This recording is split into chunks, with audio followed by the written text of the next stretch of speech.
Nós vamos ver o capítulo 17, Recuando no Tempo. Vamos lá. Depois do nosso esforço de autocondensação para o necessário ajuste vibratório, Clarencio abeirou-se dos dois amigos, com o amoroso poder que lhe era característico, e em nos reconhecendo, Mário associou-nos a presença ao pesadelo da véspera e passou a clamar: "Meu caso não é com a polícia, não precisamos de qualquer delegado aqui." "Acalma-te, amigo", respondeu o ministro atencioso. "Não somos quem julgas, estamos aqui para que te lembres. É indispensável te recordes." E situando a destra na fronte do enfermeiro, reparamos que Mário Silva aquietava-se de repente. O semblante dele acusou estranha metamorfose. Afigurou-se-nos mais elegante, mais jovem. Abriu desmesuradamente os olhos, depois de alguns momentos, e exclamou, semi-aterrado: "Ah, agora me lembro. Meu agressor de ontem é Leonardo Pires. Como poderia esquecê-lo assim, tão infantilmente? Como não rememorar? Disputávamos a mesma mulher. Achávamo-nos em Luque." Luque é uma cidade no Paraguai, próximo de Assunção. "Achávamo-nos em Luque quando conheci a cantora e bailarina admirável, Lola Ibárruri. Quem, senão ela, poderia oferecer-me o bálsamo do esquecimento? Realmente fiz tudo para separá-los. Ele não era o tipo de homem capaz de fazê-la feliz. Lola trazia consigo a beleza, a juventude e a arte reunidas, e eu carregava no peito o esquife dos sonhos mortos. Deu-me o repouso de que minha alma necessitava, restaurou-me. Mas que domingo terrível aquele da praça embandeirada em Piraju. Deslocavam-se as forças para a caça ao inimigo. Imaginava, porém, a melhor maneira de reencontrar a mulher querida, e naquela manhã de terrível memória, consegui a simpatia de Frei Fidelis antes da missa. O caridoso Capuchinho auxiliar-me-ia, advogando-me a causa. Lula não deveria movimentar-se, entretanto, poderia, por minha vez, tornar a retaguarda. Os maiorais eram meus amigos. Obteria, por isso, o favor do príncipe. Arquitetava meus planos quando encontrei Leonardo. Não supunha conhecesse ele a deserção da companheira, e procurei agradá-lo, aceitando-lhe a companhia. O suculento repasto exigia algum trago de vinho, e Pires não hesitou, ministrando-me o veneno que trazia as ocultas. Ah, bandido, bandido. Então, o ministro está ali para tentar ajudar os dois. Vocês se lembram que o Mário teve um sonho estranho. Na verdade, era a perseguição espiritual do Leonardo sobre ele. Mas ele não se lembra de nada. Ele, então, conversando com a mãe, pensaram que se tratava da atual encarnação, porque Zulmira o abandonou, e ele então pensou assim, eu sonhei com ela e com o marido dela, né, o ferroviário, o senhor Amaro. À noite, ele começou a pensar nisso, dormiu e saiu e foi atrás, exigindo a presença do ferroviário. E o ferroviário veio. Mas ele está achando que é o ferroviário que o atormenta. Mas, na verdade, quem o atormenta é o Leonardo. Então, agora, o ministro fez com que Mário se lembrasse. E ele então lembrou de tudo. Ele encontrou a Lola e o Leonardo na Guerra do Paraguai, e ele se encantou com ela e começou a ter o caso, e ele encontrou o Leonardo e ele, como todo amigo falso, começou a tratar bem, ficar bem, mas ele não sabia que o Leonardo já sabia da situação. E foi nessa situação que ele foi envenenado. Vocês se lembram, né? Então, o ministro diz uma coisa interessante aqui. Clarencio, André Luiz e Hilário, ele fala que eles fizeram um esforço de autocondensação. É novamente aquele mesmo mecanismo que a gente tem acompanhado nas obras de André Luiz, né? Os espíritos no mundo espiritual, não é porque todos estão desencarnados que eles se veem e têm relacionamento uns com os outros. Os espíritos, muitos deles estão numa faixa e outros estão em faixas superiores. Então eles não ouvem, não veem os outros, por causa do estado vibratório. Então o que eles precisaram fazer?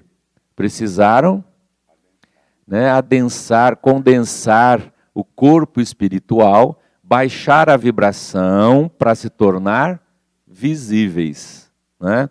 E eles fazem isso. E o Mário fica surpreendido, né, e começa a dizer, não precisa de polícia aqui não, né? Calma, meu amigo, você só tem que lembrar, nós vamos ajudar você, ele diz, né?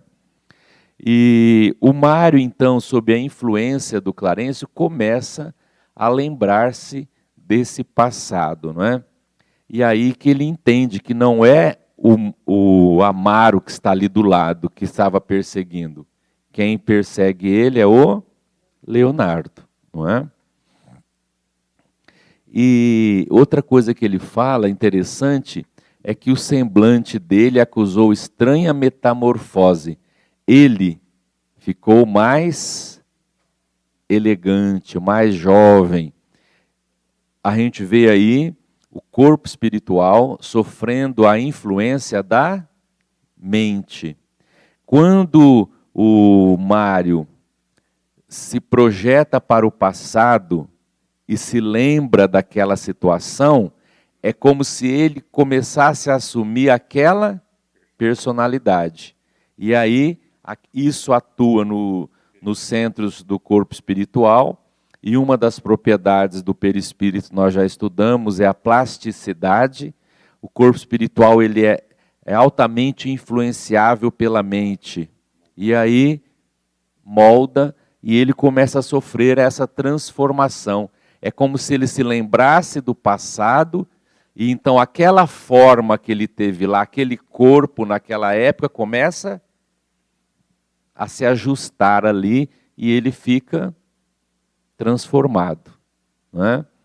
Isso explica, como nós já vimos, os fenômenos de transformação dos espíritos, não é? Mesmo espíritos bons, por exemplo, Emmanuel, que é o guia espiritual de Chico Xavier, se apresentava para o Chico com o aspecto de um senador romano, com a túnica, mas a última encarnação dele, ele foi um religioso, não tem nada a ver com essa imagem. É que ele resolveu, pela lembrança saudável que ele encontrou Jesus, não é?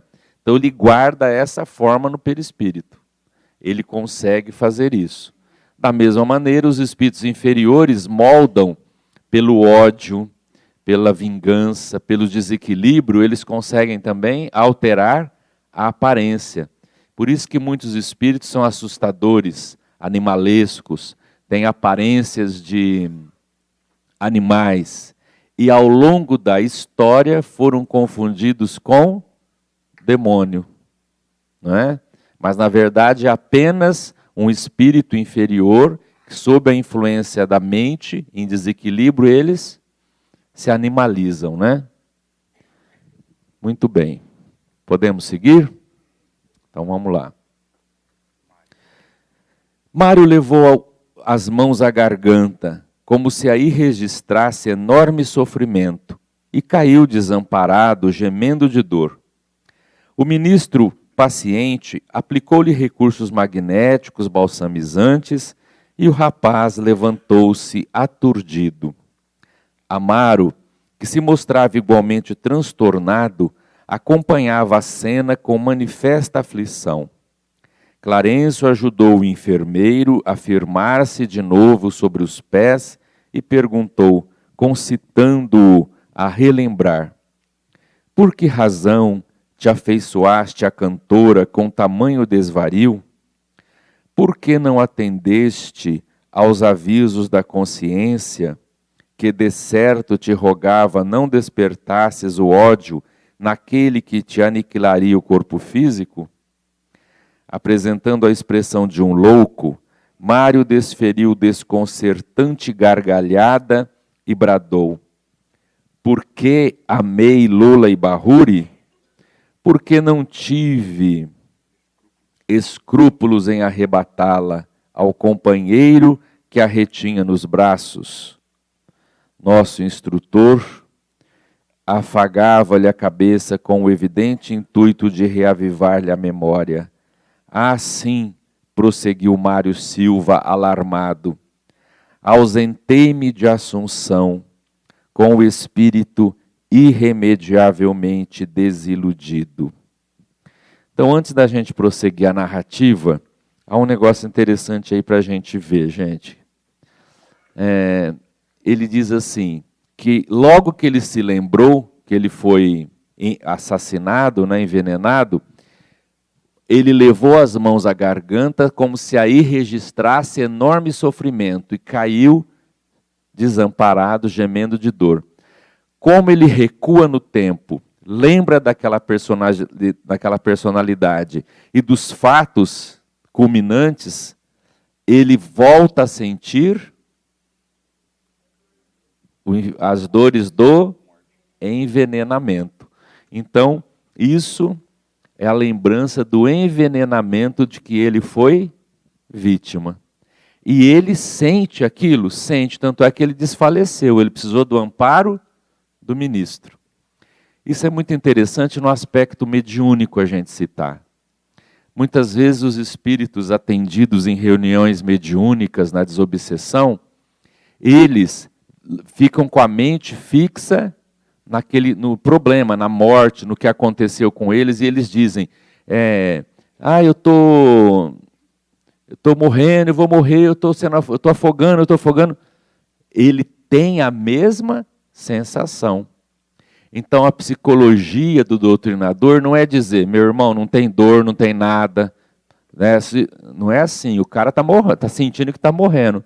Então você vai dizer para ele, sim, meu irmão, nós estamos vendo a sua dor, mas agora você vai ser socorrido. Porque se ele falar assim, eu estou com dor, não existe dor, meu irmão, isso é da sua cabeça, você vai só bater de frente. Como não tem dor, eu estou sentindo, o cara está desmaiando, você vai falar para ele que não tem? Não é?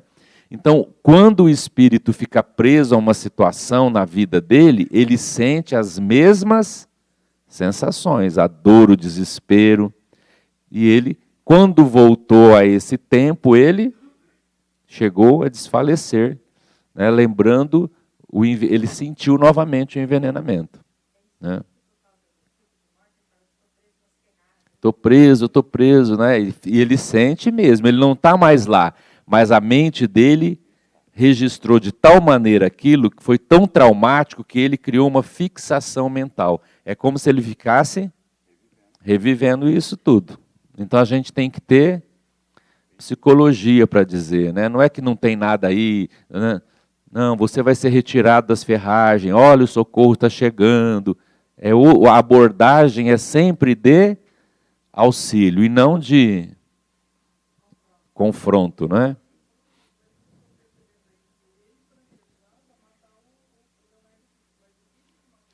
Não, ele planejava fugir com a mulher do Pires. Fugir. Quem teve a ideia de tirar a vida do outro foi o Leonardo, que descobriu. Ele viu os dois juntos e aí ele falou assim, eu não vou afrontá-lo, eu vou fingir que não sei de nada e é o que ele fez. Encontrou o amigo, chamou para jantar, serviu o vinho. Né? Então, vamos ver a lembrança dele. Então, vamos lá. De olhar vagueante, como se surpreendesse o passado ao longe, nos recôncavos da noite, continuou. Nos arredores da formosa capital paraguaia, construíra minha casa e era feliz. Agora ele vai contar tudo o que aconteceu antes dele conhecer a Lola. Porque ele fala assim, que a Lola para ele deu esperança, fez ele se sentir vivo novamente, porque ele vinha de um sonho morto, né, de uma decepção. Então olha lá. Nos arredores da formosa capital paraguaia, construíra minha casa e era feliz. Lina era o tesouro de meu coração. Aí entra outra personagem. Então Lina era a esposa. Não, vocês vão se perder, eu vou trazer o papelzinho. Lina era a esposa do Esteves lá naquela vida. Que Esteves agora é Mário enfermeiro, que a gente está vendo. Depois eu vou fazer o gráfico das reencarnações. Então vamos lá. Minha amiga e minha esposa, minha esperança e minha razão de ser. Descendente de uma das famílias de Mato Grosso, aprisionadas pelo inimigo na invasão de dezembro de 1864, encontrei-a sem parentes, asilada por respeitável família que a adotara por filha estremecida. Ah, quando lhe fitava os olhos claros e doces, sentia-me transportado a céus imensos. Era tudo o que a mocidade ideara de mais lindo para o meu coração. Nela encontrava a divina novidade de cada dia. E apesar das vicissitudes da guerra, mergulhávamos-nos ambos na rósea corrente dos mais belos sonhos. O próprio Marquês de Caxias conheceu-a e animou-nos à união. Foi assim que, em janeiro de 1869, quando a trégua nos atingira, um sacerdote consagrou-nos o casamento. O conselheiro Paranhos prometeu ajudar-nos, tão logo regressássemos ao Brasil, para que o nosso consórcio fosse devidamente festejado. Vivíamos tranquilos, como duas aves entrelaçadas no mesmo ninho, quando tive a desgraça de levar ao nosso templo doméstico 2 companheiros de trabalho e de ideal, Armando e Júlio. Mais 2. Sim, seriam eles amigos ou abutres? Sei apenas que Lina e eles se fizeram íntimos em pouco tempo. Com a desculpa de aliviarem os sofrimentos da campanha, os 2 passaram a gastar em nosso pequeno santuário de ventura todo o tempo que lhes era disponível. Descansava minha alma na confiança sincera, até que um dia... Então veja, meus amigos, você veja que no fundo, ninguém é mau. Todos somos vítimas dos problemas da vida. A grande questão é saber administrar esses problemas. Né? O Esteves teve nós vamos ver que ele teve uma decepção, ele fala, né? Então, quando ele encontrou a Lola, foi a esperança, ele renovou, ele renasceu. Mas ele tinha que observar que ele não podia destruir uma relação alheia. Mas e ele não é o homem certo para ela. Não, mas eu não posso fazer isso. Da mesma maneira que eu sofri, eu não quero fazer os outros passar. Mas o nosso velho egoísmo nos leva a querer sempre para nós, né? E aí a gente erra. Então você vê, ele fez a mesma coisa. Então, quando a gente vê alguém, por exemplo, por isso que Emmanuel fala, sempre quem fere é um doente. Então, a pessoa que ofende, a pessoa que magoa, a pessoa que fere os outros, ela é, no fundo, é doente. Ela está agindo assim devido aos problemas que ela não soube administrar e resolver. A pessoa fica... né? Então, quem tem compreensão é aquele que consegue ir se livrando dessas coisas todas. Quem perdoa, quem entende, quem compreende, vai passando por isso. Agora, aquele que se gruda numa situação e se revolta e vai fazer a mesma coisa, ele vai se complicando no caminho, né? Então, olha o que as lembranças do passado revelam para nós. Então, a gente já viu que Mário é, na verdade, o Esteves que complicou a vida do Leonardo, se ligando a Lola, né? E foi morto pelo Leonardo, né?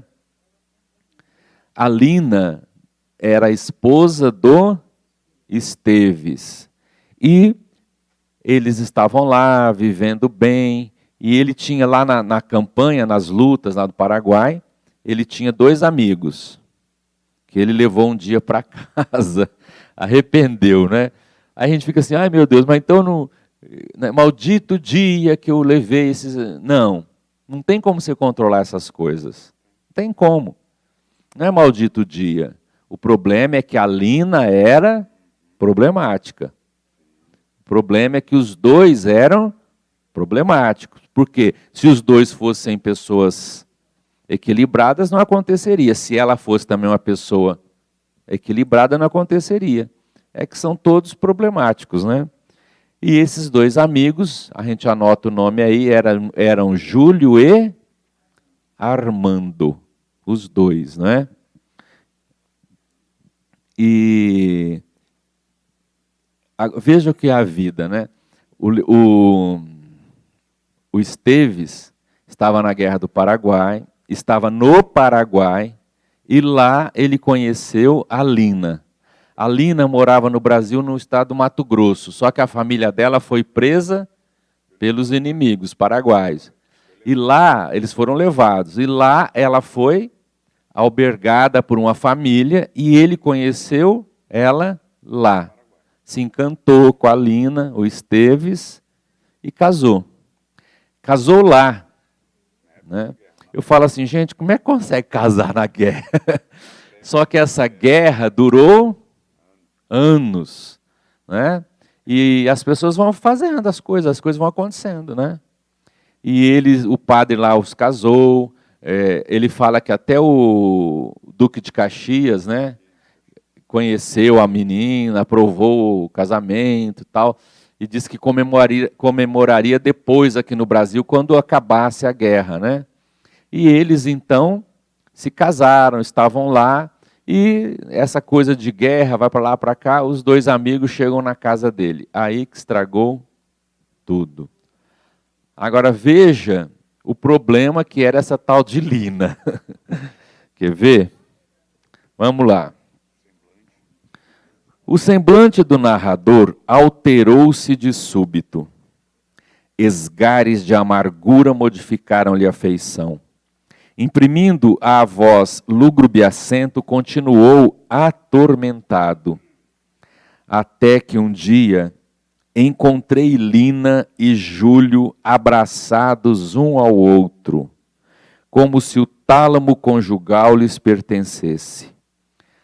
Cravou em nós o olhar agora coruscante e terrível e acrescentou: compreenderão acaso a dor do homem que se vê irremissivelmente atraiçoado pela mulher em que se apoia para viver?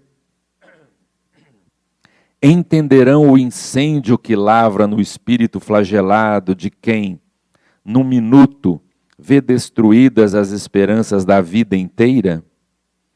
Tudo é treva para quem carrega consigo mesmo o carvão dos enganos mortos. Não quis acreditar no que via e interpelei a mulher amada. Lina, porém, atirou-me em rosto o mais frio desprezo.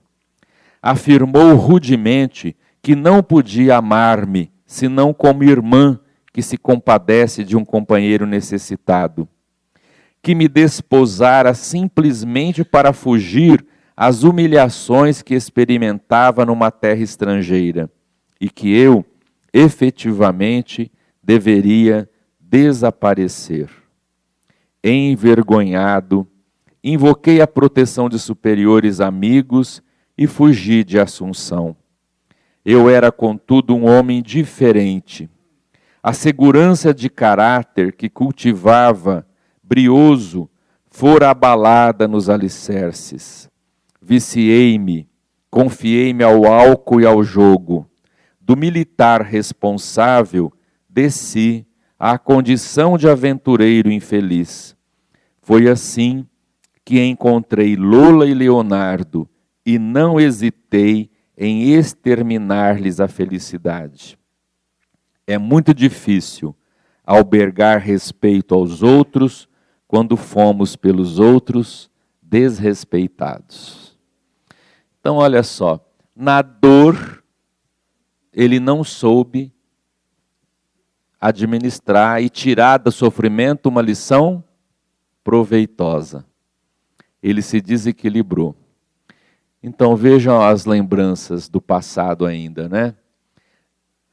Ele, então, um dia chega em casa, ele percebeu que os dois amigos começaram a ficar muito íntimo com a esposa. E toda vez que eles tinham um descanso lá nas tropas, né, alguma coisa assim, eles vinham descansar onde? Na casa dele. E ele pensava na amizade, né, confiou, ficou confiante, né? Até que um dia ele encontra Lina e Júlio, né? E além dele ficar sofrendo, ele ainda foi conversar com a mulher. Por que você fez isso comigo? Não é? E ela o humilha, né? Ela diz, eu só casei com você mesmo para poder ter um amparo para fugir daqui do Paraguai, para voltar para o Brasil. Eu gosto de você como uma irmã, não dá mais. E mandou ele embora, né? Segue o seu trecho que eu vou ficar por aqui, né?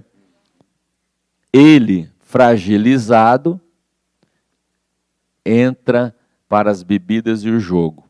Isso é outra característica de personalidade masculina e feminina. É muito interessante. Dificilmente um homem que sofre uma desilusão assim se reergue. Acontece, mas é difícil. Quase todos sucumbem. As mulheres, quando sofrem essa desilusão, elas são mais fortes. Mulher se levanta, homem é difícil. Mulher se levanta, toma conta dos filhos, que ela foi abandonada, e dá conta de fazer tudo. É difícil o homem que dá conta de fazer o papel de tudo.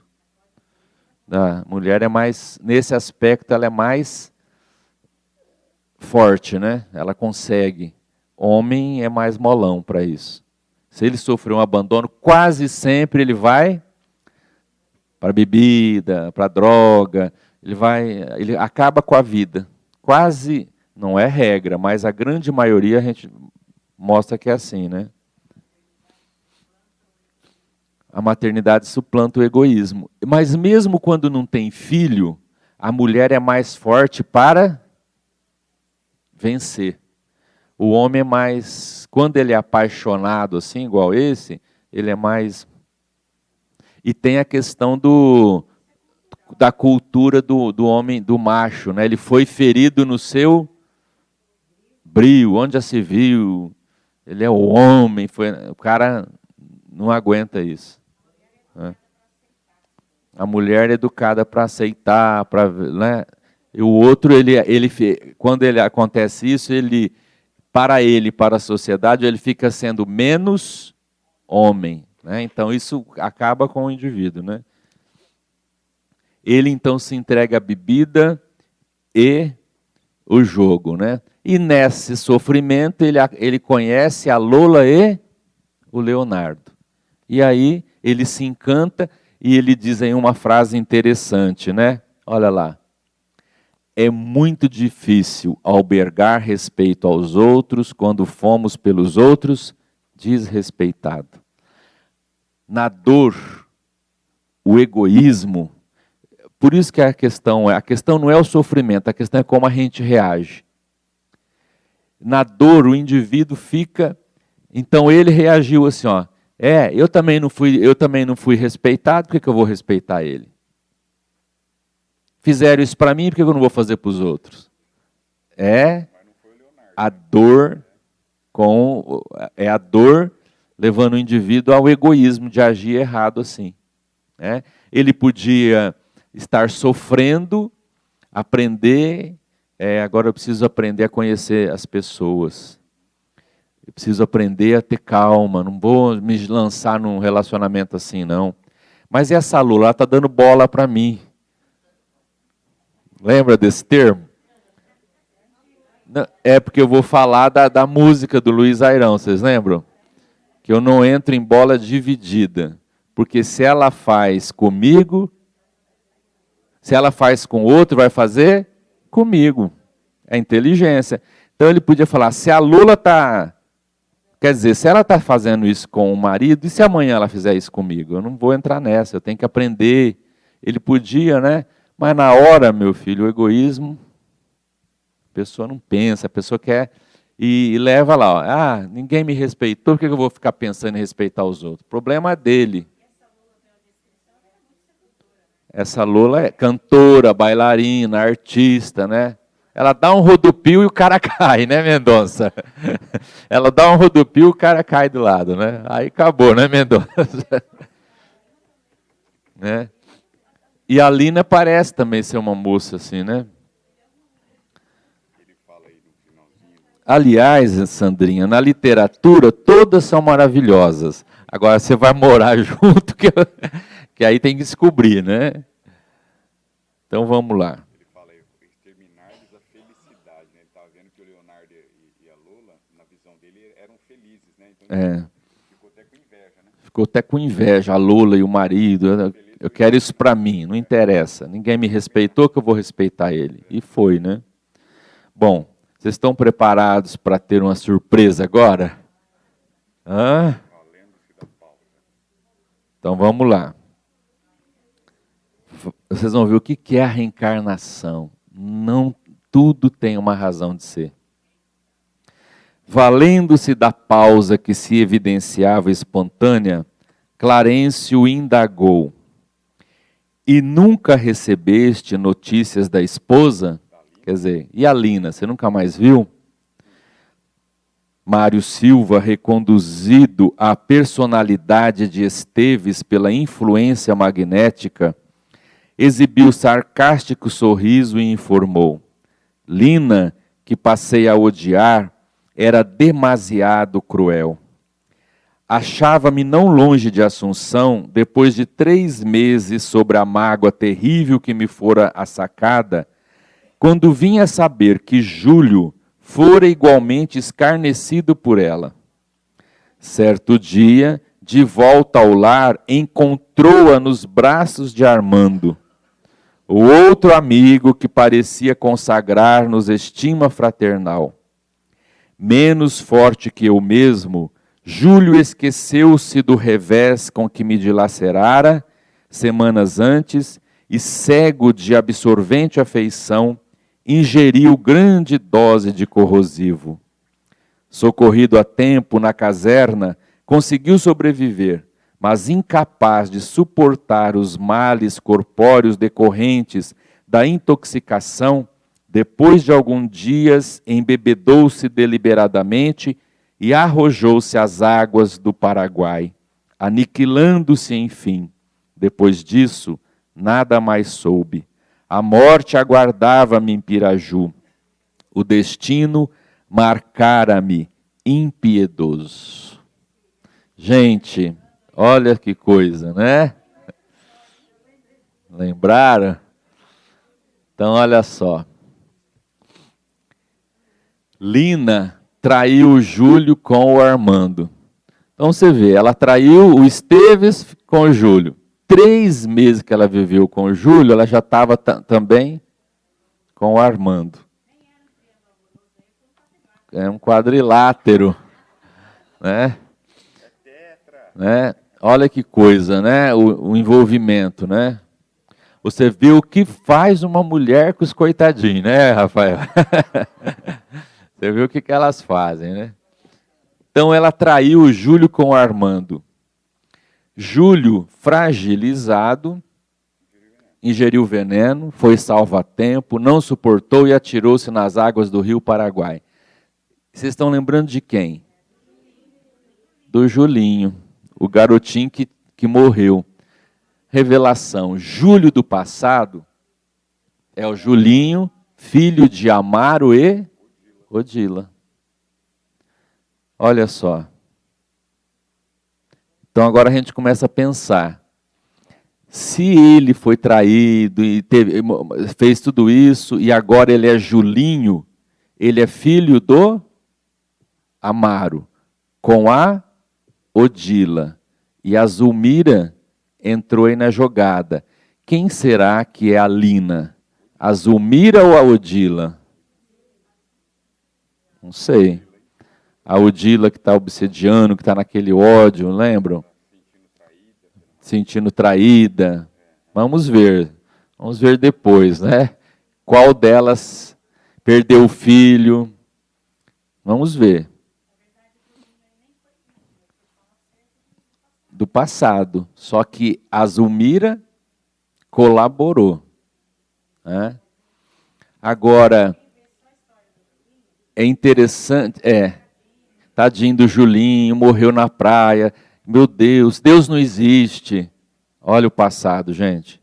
Tudo tem uma razão. Agora, vocês perceberam que ele tem o mesmo nome em duas encarnações? Júlio e Júlio. Às vezes isso acontece. Eu tenho certeza que eu já fui Luiz Antônio em outra vida. Luiz, eu tenho certeza, absoluta. Certeza. Frei Luiz, né?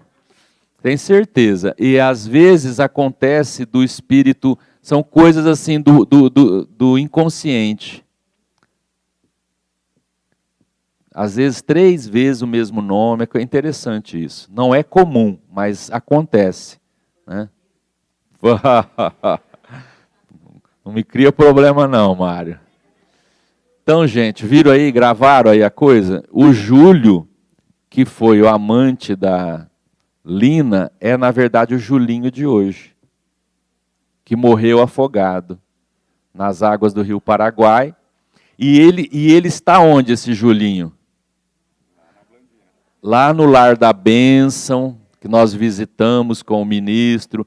E lá o menino que morreu na praia, afogado, lá no plano espiritual ele está sofrendo, e ele está sofrendo uma dor de garganta muito grande, que é reminiscência do envenenamento. Ele ainda registra. Esse Julinho que está lá, com dor de garganta, que é reminiscência do passado, do suicídio, tentativa de suicídio de envenenamento, ele se jogou no rio Paraguai e morreu afogado agora para ressarcir isso e aprender. Quando esse garotinho reencarnar, o Julinho renascer agora, ele terá problemas constantes de garganta. Então, problema sério. Ou às vezes na glote, na fala, ou às vezes para comer, vai ter aquele problema. Desde menininho vai ter refluxo muito forte, problema. Né? Ah, meu Deus, por que, tadinho? Olha o nosso passado. Veja o que é a vida.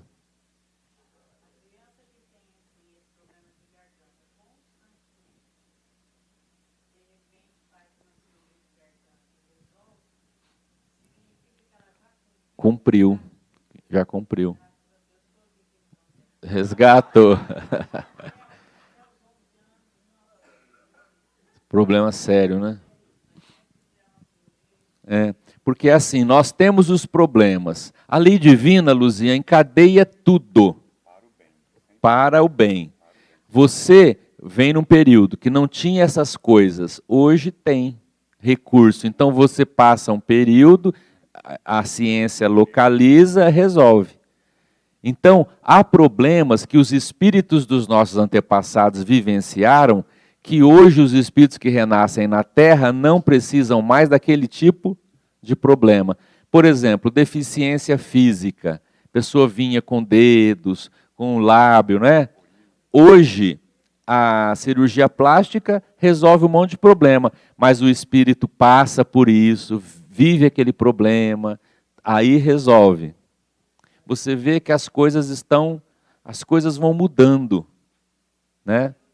E há tipos de enfermidade que desaparecem, não há mais necessidade. Ao ponto de quando a Terra chegar a ser um mundo mais avançado, nós não teremos essas deficiências, essas dores, esses problemas mais graves físicos, porque a medicina vai estar num ponto que quando a criança vai nascer, ela já identifica e corrige. Porque os espíritos não precisam mais desses problemas, é só questões da matéria que a gente resolve. Nós já não teremos resgates assim, tão graves na Terra, entendeu? Agora, os espíritos que não acompanharem, que precisarem de resgates ainda assim, problemas, renascem em mundos iguais à Terra ou um pouco inferior, né? Para poder vivenciar mais depressa e voltar. Talvez vai ter problema físico, vai ter uma depressão grave. Como? O Julinho fez mal para ele mesmo, se matando.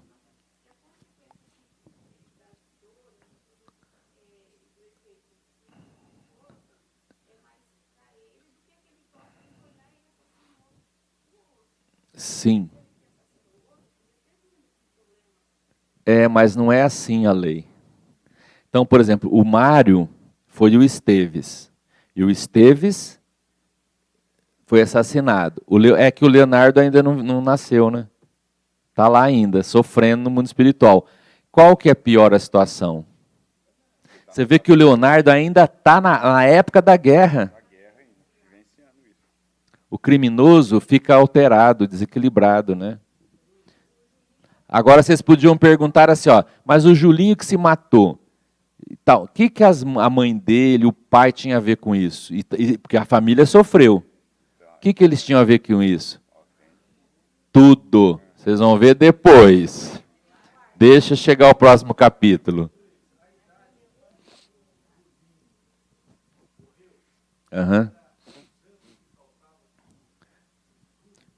Isso é mais ou menos, porque o pessoal fala assim, viveu 10 anos, é 10 anos que faltava da outra encarnação. Não é bem assim. Geralmente, o espírito volta para viver o período que faltava para ele naquela vida. E muitas vezes, dependendo do que o espírito vive aqui, do arrependimento, do aprendizado, ele pode viver essa situação menos tempo. Entendeu? Ou mais tempo. Vai depender tudo do espírito.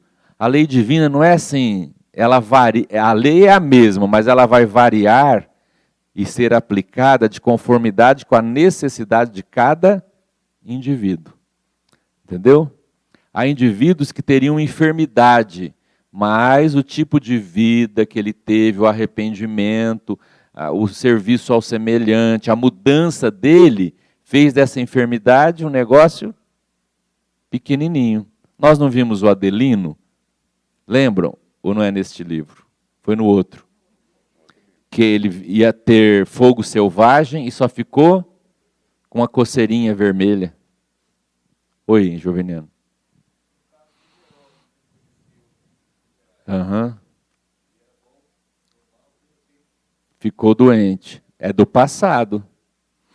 E vivenciou aquilo no passado, vivenciou a vida inteira dando testemunho. Mas precisava vivenciar.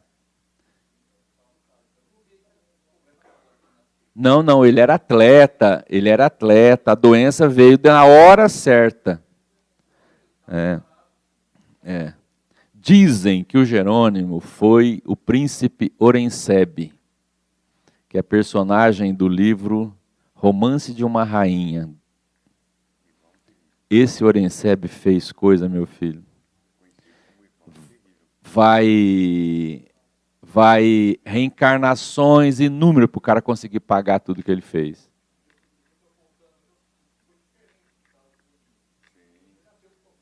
Ah, sim, cada indivíduo é de um jeito. São as necessidades, as agravantes, as atenuantes. Não tem assim, vai nascer doente. Tem cara que vai chegar no ponto daquele período preparado, ou quando, por exemplo, ele era jovem, bonitão, galã, a hora que ele estava com a vida toda, a lei vem e tira tudo. O cara sentiu o que ele fez no passado. A lei é sábia. Caindo, tudo tem tudo é inteligentemente pensado, né? Sim, que pode atenuar um monte de coisa.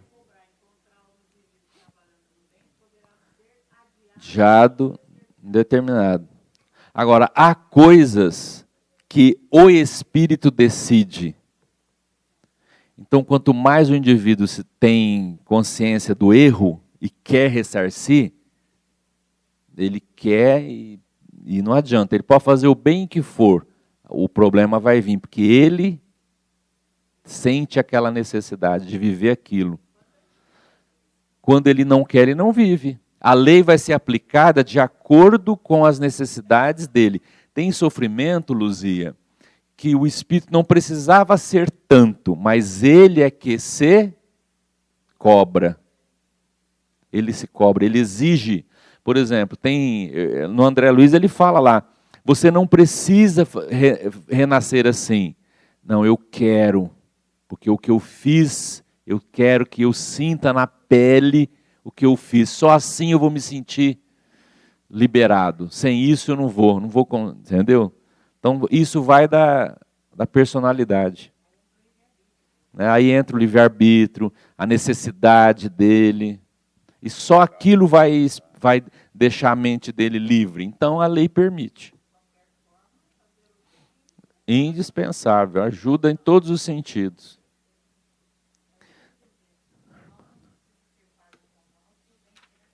Chegar primeiro. Então vamos lá. Mário fixou o desagradável carantonho e acentuou: sou um poço de fel, não posso modificar-me. Haverá paz sem justiça e haverá justiça sem vingança? Nosso orientador ergueu a voz calmante e considerou generoso. É necessário esquecer o mal, meu amigo. Sem aquela atitude de perdão recomendada pelo Cristo, seremos viajores perdidos no cipoal das trevas de nós mesmos. Sem amor no coração não teremos olhos para a luz. Silva dispunha-se a responder, entretanto Amaro fizera ligeiro movimento e mostrou-se-nos singularmente renovado. Seu veículo espiritual parecia haver regredido no tempo. Revelava-se mais leve e mais ágil, e sua face impressionava pelos traços juvenis. Olha, vendo tudo isso, ouvindo tudo isso, quem está ali do lado? O Amaro. Bastou ele ouvir essas narrativas, esse negócio todo, de repente ele começou a se transformar também. Ele começou a entrar na história e foi para o passado. Olha quem era o Amaro, gente. Buscou aproximar-se do enfermeiro num gesto natural de cordialidade. Todavia, em lhe observando o rosto metamorfoseado, o antagonista bradou entre ódio e angústia: Armando, Armando, pois és tu. O Amaro que hoje detesto é o mesmo Armando de ontem? Onde me encontro? Enlouqueci porventura? Instruindo-nos cuidadoso, Clarencio falou rápido: não precisei despender grande esforço para que a memória de Amaro tornasse ao pretérito. O sofrimento reparador conferiu-lhe à mente e à sensibilidade recursos novos. Bastou-me tocá-lo de leve para que aproveitasse a digressão do antigo companheiro, recuperando as recordações da época em estudo. Então, novos acontecimentos aí, né? Olha lá. O Amaro sofre a transformação, ele recua no tempo, fica mais jovem, mais ágil, né? Muda, né? E a gente descobre que o Amaro de hoje foi o Armando no passado. Agora, você viu o ministro explicando aí? A facilidade de um recuar no tempo, e o Mário ele teve que ordenar, volta Mário. E esse não, só de ouvir o amigo ele aproveitou e... O que faz essa diferença? Vocês viram aí? O sofrimento que Amaro tem enfrentado, as lutas da existência, tudo isso, ele tem reagido de maneira positiva. O Mário tem agido de maneira negativa. Então ele guardou a mágoa, ele não perdoa Zulmira, ele tem ódio pelo ferroviário sem conhecer o cara. Agora a gente entende de onde vem o ódio, né? Olha, ele não pôde nem ver o ferroviário, mas o Amaro ferroviário de hoje é o Armando do passado. Um dos que viveu com a Lina, esposa dele, que ele não consegue perdoar a traição. E quando o Mário está ali e vê o Amaro se transformar e percebe que ele era o Armando, imagina, o ódio. O Armando é pai do Julinho, que era o Júlio que ele também prejudicou. Vocês viram? Então a gente fala assim, tadinho do seu Amaro, um homem tão esforçado, ferroviário, trabalha, ficou viúvo e agora perde o filhinho, que dor. Mas ele no passado, indiretamente, levou o Júlio a suicídio. Porque ele traiu a confiança do amigo, o amigo não tinha estrutura e se matou. Lembra como ele era carinhoso com o Julinho, como ele tinha aquele vínculo, aquela coisa. Ele estava tentando ressarcir. Você vê que nada é por acaso, gente. E a gente vai reconhecendo os personagens, as animosidades, as simpatias, as antipatias, tudo certinho. Para encerrar, o esposo de Zulmira procurava estender braços amigos ao adversário, que o contemplava galvanizado de assombro. Contudo, recuando de repente como animal ferido, Mário gritou em desespero, não te acerques de mim, não me provoques. O ministro, no entanto, situando-se entre os dois, pediu comovidamente, tenhamos calma, respeitemo-nos uns aos outros. E dirigindo-se particularmente ao enfermo, determinou sem afetação, agora é o momento de nosso amigo. Comentaste o pretérito à vontade. É indispensável que agora Amaro fale por sua vez. Ele diz, olha, Mário, você lembrou tudo, mas para a gente esclarecer mais ainda essa questão, nós vamos fazer com que o Amaro volte no tempo. Clarencio então solicita ouvir Amaro sobre o passado. Agora é a vez do Amaro.